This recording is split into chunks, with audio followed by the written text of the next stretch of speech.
on DC News Now. We're talking about these thunderstorms working their way out, but we still have more heat and humidity building in for tomorrow. The latest coming up.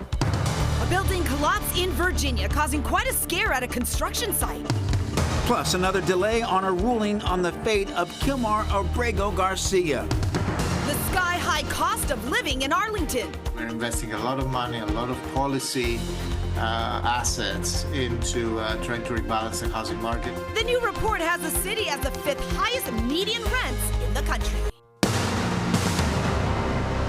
You're watching the station covering all of the DMV. This is DC News Now. Hi, everyone. Thank you so much for joining us for DC News Now at 9. I'm Susan Tran. And I'm Mark Hall. Chris Flanagan has the night off. A live look outside tonight toward on this DMV first warm day. And you can see on our weather radar that rain is moving through the region. And you can also see a live picture of Rockville, Maryland. Right now, our team is driving along 495. All right, let's get things over to our chief meteorologist, Jackie Lair. And Jackie, things had to change. The system moving on through, and it's pretty wet, dry for folks out there. Yeah, I mean, we're tracking some of these severe thunderstorm warnings, too. A couple of those still go until 9:15, so at least 15 more minutes of that severe thunderstorm warning. That is over Fairfax County. We also have another one that's just south of there, including parts of Prince William County and even over towards Fauquier County, too. A lot of lightning strikes with this system as it continues to approach the Beltway and into D.C.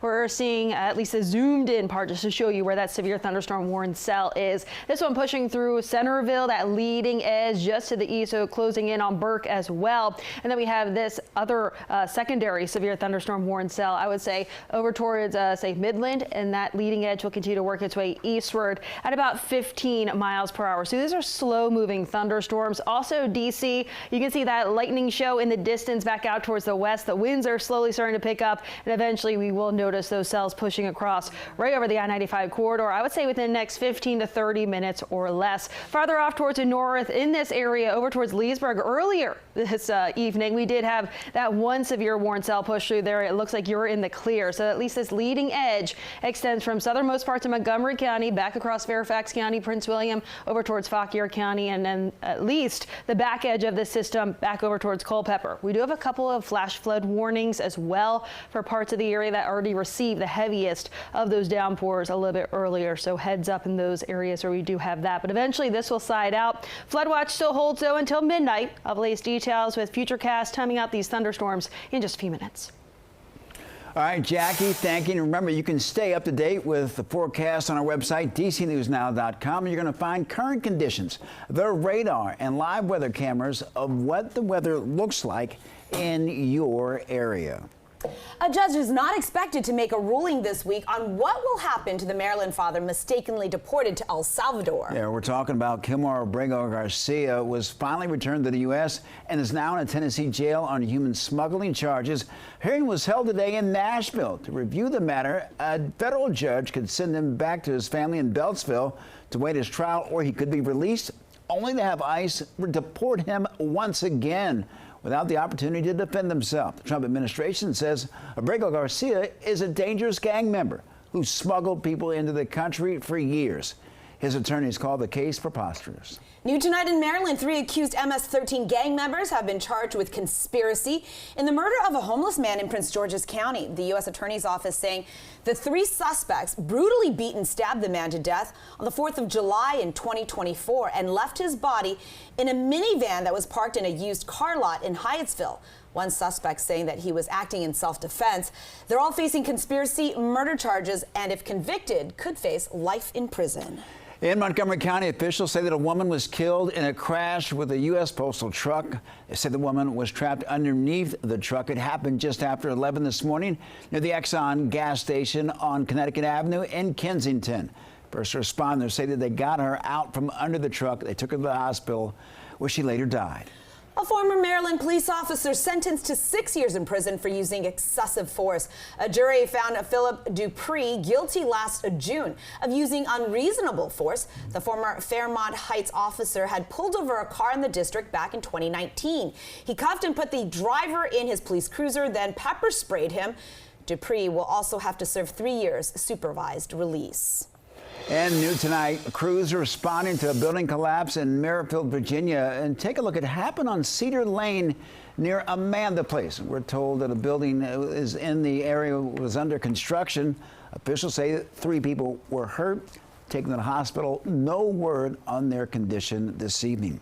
And drivers, time to pump the brakes. Work zone speed cameras have been added along Fairfax County Parkway. Officials say that they're between I-66 and Route 123. The speed limit in that area is now 45 miles per hour. Drivers caught speeding will be fined up to $100. Summer is made for days at the beach or lake, but there could be new dangers lurking in the water, and signs like this one. An environmental group says that they found 61% of the country's sandy shores have potentially unsafe levels of fecal bacteria. Environment America is using water quality monitoring data, and they found that the pollution mostly comes from raw sewage and water runoff spilling into the waterways. Advocates saying that it might take an act of Congress to make these popular swimming holes safer. This beach pollution threatens our health. Each year, 57 million Americans get sick after swimming in our oceans, lakes, rivers, and ponds. Here's a local breakdown in Maryland. The group says that the Chesapeake Bay along Kent County had some of the most days with worrisome water last year, and beaches around Anne Arundel County spent half of 2024 in the unsafe category. There is a bipartisan bill to help local governments test, monitor, and notify the public of any contaminations. But Environment America estimates that fixing the problem could cost $630 billion over the next 2 decades. All right, Susan, you think of pricey cities, New York, L.A., Boston, where you're very familiar, and of course, D.C., your new home. Well, they likely come to mind, but a new report with tough news for families in Northern Virginia. Here's the thing. It shows that the median rent there is among the highest in the entire country. D.C. News Now's Max Marcillo with more on what's driving up the cost. Here's some news for everyone living in one of these apartments in Arlington. It is a very, very expensive rent. Everyone living here already knows that. Now we have numbers to back it up. It's expensive. So expensive, a new report from apartmentlist.com finds Arlington is only behind 4 California cities when it comes to median rent, ranking 5th out of the country's 100 largest cities at more than $2,600 a month. DC ranks 13th. What's your reaction to that? I'm surprised. The Pentagon's right here, Amazon HQ2's here. There's a lot around the neighborhood, so yes and no. So mixed reaction, but undoubtedly one goal. I guess the purpose of this story is to lower rents, right? We like that. Well, who wouldn't like that? But the question is how to actually do it. So we put that question to Arlington County Board Chair Takis Karantonis. It is a supply-starved market, so the answer is supply. Karantonis says 63% of Arlingtonians are renters, and times of economic uncertainty makes building new housing quickly tough. We're investing a lot of money, a lot of policy assets into trying to rebalance the housing market. Short term, he says that looks like housing grants and rental support, but that won't help in the long term. He hopes the county's missing middle plan is an answer, but it's stuck in the courts and has been the source of plenty of opposition. Places where, for example, you could only build a single household home, now you can build more households. Here's more of that bad news, though. Broker Will Wyatt doesn't think this trend will reverse, citing Amazon's impact and a secondary market lagging behind private sector rentals. Overall, there is a squeeze, and we're seeing that now, where I think we're going to see that for the foreseeable future with where rents are, and we think that rents are forecasted to increase over time. Reporting in Arlington, Max Marcilla, DC News Now. I would have never guessed. Yeah.